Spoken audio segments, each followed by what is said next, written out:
Okay, I had a person that wanted me to do a video on Gambia, and so we had not done this video before, and this is a country we have had some requests on it, and we can get people residency there if they want to. This is in Africa.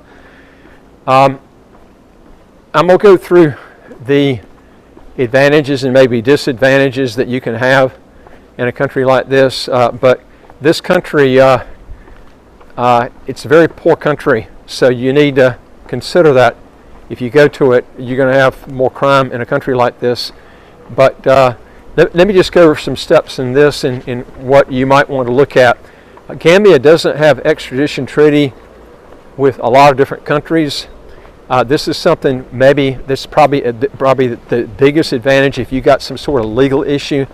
But there's a lot of other things that you need to know. First of all, when you're looking for a country, I've mentioned this to you before, you ought to be looking for a country that has real good tax laws, that has either a territorial tax system, pure tax haven status, or it should have a non-dom system. And you want to look at preferably countries that have good visa-free travel, don't have military requirements, things like this. All right, let me go through this country and tell you what you're going to run into getting residency there. First of all, if you're going there to try to get the passport, it's going to take you 15 years of residency before you get the citizenship. And I'm going to tell you something, Africa is very slow. They say 15 years, it's going to be higher than that, I can tell you, okay? And there are other things you need to look at too. There's only 68 countries, visa-free or visa-free on arrival, territories and countries that you can go to. It's a very low number of countries, so if you're going there for the passport, you're taking up all that time to get that passport. Unless you happen to be there already, that would be a foolish move by far. Also, the personal income tax is as high as 30%. You got a 27% corporate tax rate. You got a 15% sales tax. You're looking at GDP per capita, like I mentioned to you before, it's a little over $800 US a year. So it's one of the poorest countries in the world. When you have a lot of poverty like this, you're going to have more crime. If you can get educated people for your workforce, it can save you a lot of money. You can find some real people that are good in English, that are hard workers, that are educated. That's the problem. If you can find something like that, the wages would be very low for your business. That would be one of the big advantages. Again, you don't have to live there to have a business there. A lot of people do that. They outsource.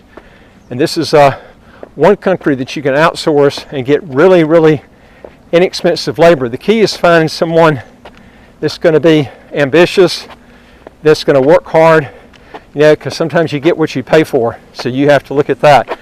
But the extradition part, I was talking to you about, the low labor costs, these are two big advantages. All right, but the problem is the tax advantages, the taxes are not real good. That's the thing I don't like. Your life expectancy there is only like 62 years old. Population's just under 3 million people, so it is a fairly low population country-wise. But it's there's so many better choices that I would pick from. In fact, if you're looking at maybe trying to find a place that's got the three things I had mentioned to you before, either has a territorial tax system, pure tax haven status, or has a non-dom system, I would be looking at two countries of Seychelles and Mauritius. But they're actually a lot better countries than those. But just to do a comparison on the visa-free travel, 68 countries, visa-free or visa-free on arrival countries and territories. The St. Kitts passport, you get 2.5 times more visa-free travel with the St. Kitts passport than you do with Gambia. And these are some things that you need to be looking for, because you want a country, and like I say, I put a lot of emphasis on St. Kitts because you want to pick a country preferably that has a real good tax system, preferably doesn't have an income tax, capital gains tax, estate tax, no inheritance tax, no military requirements, You want to find a country that has the weather like you like. If you like tropical weather, Antigua and St. Kitts have real good tropical weather, but you should be picking a country that has no income tax. And pick an area that's a high income area where if you go there, the quality of life's pretty good. And it's and pick a country where it's close to where where you grew up. Especially if you grew up in a place like Canada or the U.S., you want a place that's got not only has good tax laws, but a place that's going to be close to where you grew up. So, because otherwise you can spend a lot of money on air flights and stuff like this, going back to see people. So these are some things that you need to be looking for if you're going to be doing an international move.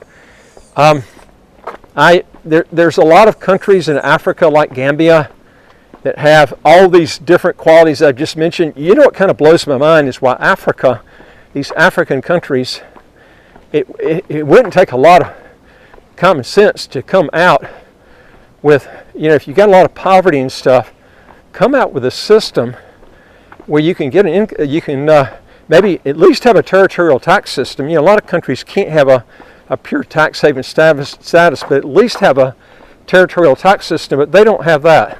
Most of the countries in Africa don't have a territorial tax system or a pure tax haven status. Like I mentioned, Mauritius and Seychelles do, but they do. It's going to take you years to get that passport. And again, Gambia doesn't allow dual citizenship either. They do if you're born there, but if you naturalize and go there, they don't allow it. And I've always told people that that to me, that's actually more important than the tax issues to me.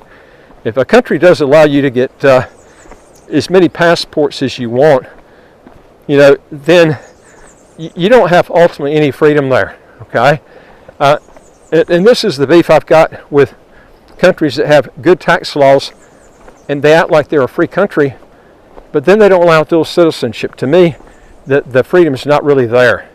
So these are some things that I would be trying to be looking at. And there's so many countries in the world. I look at almost all of Central America. To me, is really great. Some countries are better than others.